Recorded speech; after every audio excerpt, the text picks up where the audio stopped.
Is the Lumix GH5 still a good camera today? Well, let's dig into this hybrid camera that's 7, almost 8 years old and see how it holds up to some of today's camera options. Let's get right into it. So Panasonic released the GH5 in, I believe, March of 2017. And I purchased this camera probably 2 or 3 months later after the release in summer of 2017. And I have been using the GH5 ever since. Now keep in mind, in 2017, my last camera that I had purchased was the Canon 5D Mark II back in 2009. So I was really in need of an upgrade, especially when it came to video. With the GH5, we can now shoot 4K. We are in the era now, 2017, 2018, where 4K video started becoming a little more mainstream. Everyone was upgrading from 1080p, including myself. 1920 by 1080 full HD. It's great, but there's that little bit of a lack of sharpness when you want to watch something full screen. So enter the GH5 with 4K 60 frames per second and in-body stabilization.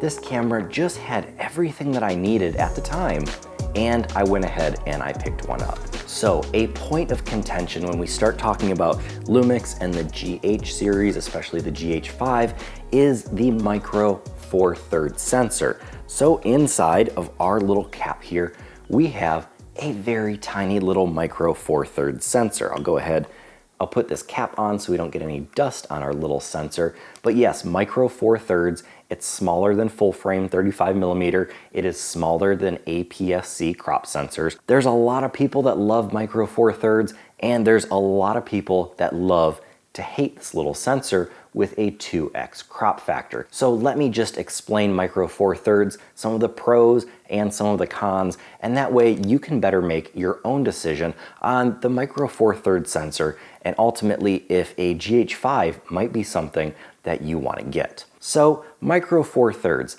this has a 2x crop factor. That means if I were to throw a 50mm lens on this, it would essentially become a 100mm lens. A 24mm lens would become a 48mm lens. Now that has its pros and cons. Now with a smaller sensor, we get smaller lenses. We get these cute little baby lenses like this, for example. This is a tiny little Olympus 25mm lens, again with the 2x crop factor. 25 times 2 equals 50.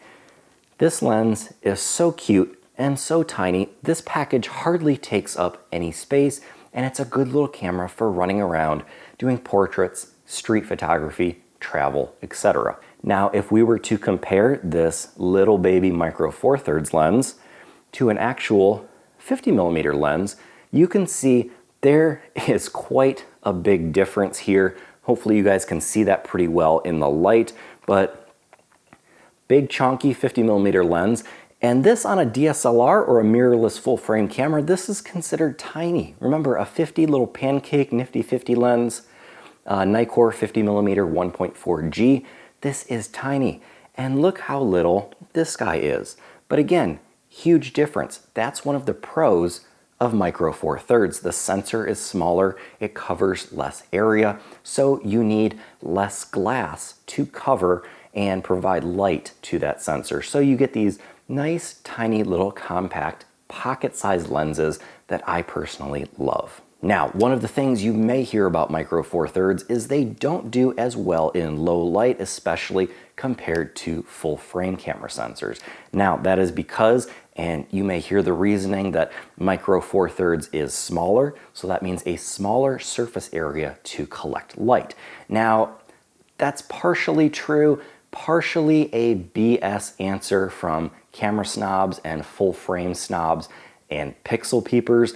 Realistically, every sensor is just collecting the light that it's given, so you're not really changing the amount of light. You're really still getting a 1-to-1 ratio of light to your sensor. You just have a slightly smaller sensor to collect the same proportion of light. That can be kind of complicated, but all that to say, the GH5 isn't necessarily terrible in low light just because it has a micro 4/3 sensor. I've done a lot of shooting in low and almost no light with this thing, and it's performed pretty darn well, and I'm quite happy with the results, which I will be sharing throughout this video. So with all that being said, Micro Four Thirds has its pros and cons. It isn't inherently bad because it's smaller, it's just different. And again, physically a little bit smaller. If you're someone that shoots things at a distance with a telephoto, this is going to 2x your telephoto lens.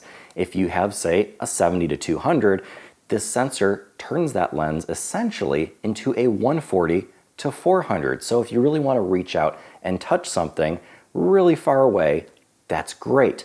Now, say if you're a real estate photographer and you want a really wide shot of something, for example, a 24mm lens on a full frame camera is pretty darn wide, and I can do most of my real estate photography on a 24mm lens. However, when that lens goes on a GH5 or any other Micro Four Thirds sensor, we multiply 24 times 2 equals 48, and we have much less of a field of view versus the 24mm. So pros and cons, something to think about, but I hope you're just a little bit more educated on Micro Four Thirds. Now let's talk a little bit about one of my favorite features, and that is the video component of the GH5. So you want to buy the GH5 for video. That is exactly why I bought the GH5. The option to shoot 4K 60 is fantastic. 4K is pretty much the video standard, especially if you're uploading to, say, YouTube, for example. You also have the option of shooting 10-bit 422, which means you are getting a whole bunch of color data saved into a bigger file, but you have so many more options for color correction and color grading. Now, compare that to today's standards. Yes, we have options in Canon and Nikon and Sony if we want to shoot 6K, 5.7K, or even as large as 8K. But I think 4K is more than enough. There aren't really many streaming platforms, or for example, your television that's streaming 8K. YouTube, sure, you can upload in 8K. I don't even know if you can watch in 8K right now, but 4K is plenty. It is more than enough. Any more than that, and you're working with ridiculously large file sizes and a ridiculous amount of data. So I think 4K is plenty compared to today's standards. It is really the standard to be shooting today, and 60 frames per second I think is fantastic, especially if you want to shoot that creamy slow-mo footage and slow it down a little bit in post, and you're going to get some awesome slow-mo cinematic footage. Now, I have personally shot about 100 YouTube videos with the GH5 and somewhere around 10 to 12 short films, and I think the video quality is absolutely phenomenal. If there's anyone out there that says anything to the contrary, it means they probably need to work on their lighting skills, and I don't think that's really the fault of the GH5. The sensor in this collects a lot of detail, and I am very happy every time I pull this out and every time I capture footage with my Panasonic LUMIX GH5. Now let's talk about photos with the GH5.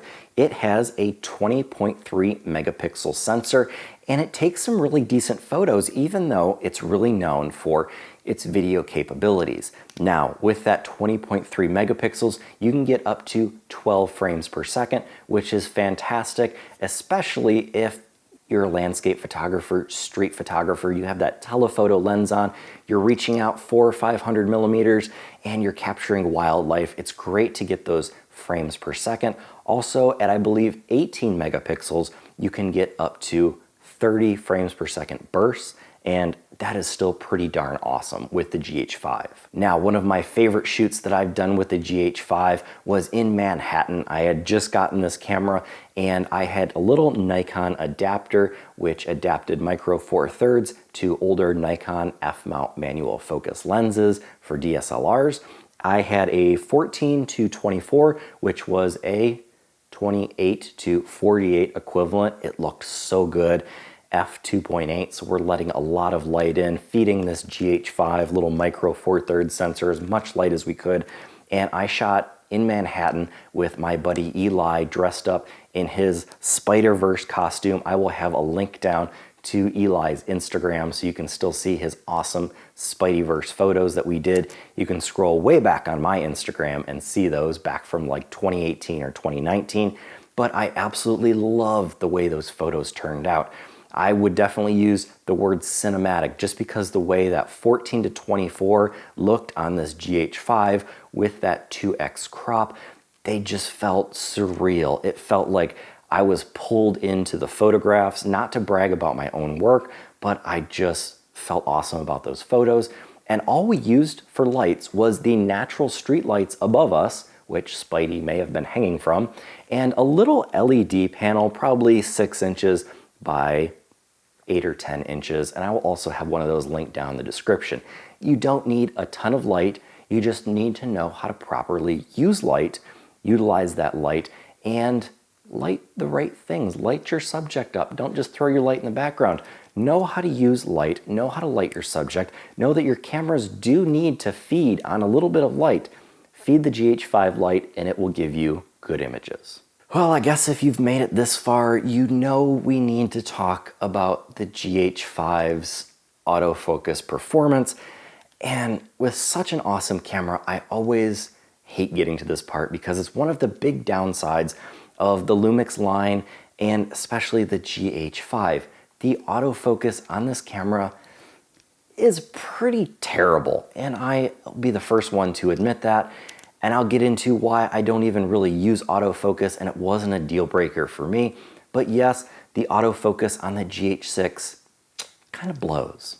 The Lumix GH5 uses a term called depth from defocus autofocus. Confusing for me, but it doesn't work well. We'll skip all of the specs and everything. It doesn't work well. It's not a great way to autofocus. It is not phase detect autofocus. All of the much faster things we have now, like in the GH7 and some of the other Lumix cameras that are much better. Even 7 or 8 years ago, Sony was like light years ahead of this. I really typically don't shoot with Sony, but again, I will be the first to admit that Sony's everything was better than this. Canon was better than this. Nikon far superior to this. I'm sorry, but Lumix, you blew it when it came to the GH5 and its autofocus. Now, what are some of the redeeming qualities with autofocus? Nothing, okay? I manually focus. Because I bought this camera primarily for video, it wasn't a deal breaker for me, but yes, if you are perhaps a sports photographer, you're shooting higher frame rates, while the GH5 can keep up with that 12 frames per second, the autofocus is not great. It will get you by, but you're probably gonna struggle and you're probably gonna miss shots. I probably would not recommend this camera for sports photographers. However, if you are a photographer that's shooting portraits and you can take up to 1/4 of a second to get that focus right, the GH5 is okay. Or if you're a videographer that shoots with cine lenses, that is what I primarily do. I have my Sure Nightwalker series, for example, works great on here, and they are all manual focus anyway, so I'm not too worried about autofocus. I am manually racking focus and pulling focus myself.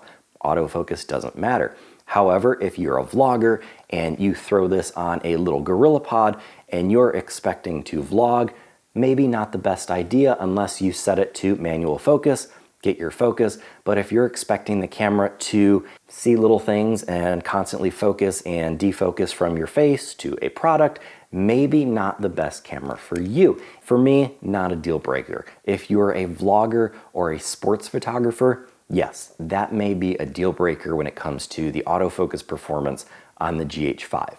Tolerable, but is it good? No. So lastly, let's talk about the build quality of the GH5. I have had this camera for 7, almost 8 years now, and it has really held up to the weather, the inadvertent beatings, falling off the front seat of my car, and the only thing I've actually broken on this is this little rubber eyepiece here. No damage to the actual camera, no scuffs, just a little bit of use and wear on the rubber grips a little bit, but this thing has been a little tank. I was a little bit worried about this when I got it. It didn't feel as hefty as, for example, a 5D Mark II made by Canon or a D810, a D610 made by Nikon. It was a lot smaller, especially when we're talking about the first series of mirrorless cameras compared to DSLRs that I had been shooting with my whole life. The GH5, 7-8 years ago, fantastic, built like a rock. It felt a little bit more plasticky, but it does have that, I believe, magnesium alloy body to keep it nice and strong. It is weather sealed, so you have everything weather sealed and covered by rubber, especially your 2 SD card slots. That's another great feature, having those double SD card slots. That way you can shoot right to the second card as soon as your card fills up. So I'm not having to worry about opening this, change SD cards, potentially dropping one in the snow, the mud, the dust, the dirt. I can just start automatically shooting to that second SD card. I can shoot a whole day and never have to open my camera up, except for maybe changing out a battery. Another great thing about this is the IBIS, or the in-body image stabilization. Your sensor actually moves around with the focal length of your lens, and it moves depending on the focal length of your lens to get that stabilization just right. And when you pair that with a Lumix lens that also has lens stabilization, you just get the trifecta of awesomeness where both the lens and the image sensor stabilize with each other and you get some extremely smooth shots. I've taken handheld shots at about a quarter, almost up to a half second with the GH5 and an image stabilized lens. It is just fantastic. Now you pair that with a gimbal, awesome. You pair that with 4K 60 frames per second slow-mo and you're just getting creamy, smooth handheld footage. After I bought the GH5, I probably didn't touch a tripod for 2 or 3 years. Maybe not the best idea, but I didn't touch a tripod for a long time because of how I was able to get sharp, crisp shots with the GH5 just shooting handheld. So when it comes to run and gun photography, fast-paced run and gun video, this is just awesome. Small body, fits well in the palm of your hand, very lightweight. It shoots that 4K 60 frames per second, 2 SD card slots, weather sealed, and IBIS, which gives you extremely smooth shots. You have a nice little one-man band cinematography rig right here in the GH5 body. So now we've come to the end of the video, and is the GH5 still up to today's standards? Is this body still a contender even though it's 7 or 8 years old? Well, it still takes really good photos. It still takes great 4K 60 frames per second video. And I think those two standards, the 20 megapixel sensor and the 4K up to 60 frame per second video, still absolutely hold up to today. The quality of both of those, the photo and the video, still look great, and you can still make some amazing short films, do freelance videography, do photography with this, and you're going to get some great images, again, provided that you know what you're doing as well, that you know your basics of photography and video, and that you know how to light a scene properly. And the GH5, if given the right light and the right scene, is definitely going to reward you. Some of the downsides being the autofocus definitely shows its age. It was not great back in 2017 when it was released. There were much faster systems when it comes to autofocus, and if that's something that really bothers you, that may be a deal breaker when it comes to the GH5. Other than that, I still use the GH5 today. It pairs well as a B camera with my GH6, both shooting 4K, typically for any freelance video shooting 24 frames per second. I can sync both of those up and have two great quality 4K angles, especially for interviews and things that I don't want to have to go over and shoot twice. So maybe a B camera, maybe if you're on a budget, the GH5 is going to be your A cam, your little cinematography rig, or maybe it's your photography camera. Up to you if that autofocus isn't a deal breaker. So thank you for watching this video. I will have links down below in the description where you can pick up a GH5, and Amazon will give me just a tiny little commission to help keep this channel running at absolutely no cost to you. Also, thank you to our channel members who give me a little bit of money to help me produce all of these videos and give you content as often as I can. If you would like to join this channel and help out and support the free videos that I give every week, please think about joining the channel again down below. That is all for this video. Thank you for watching, and until next time, like, subscribe, and get out and go shoot.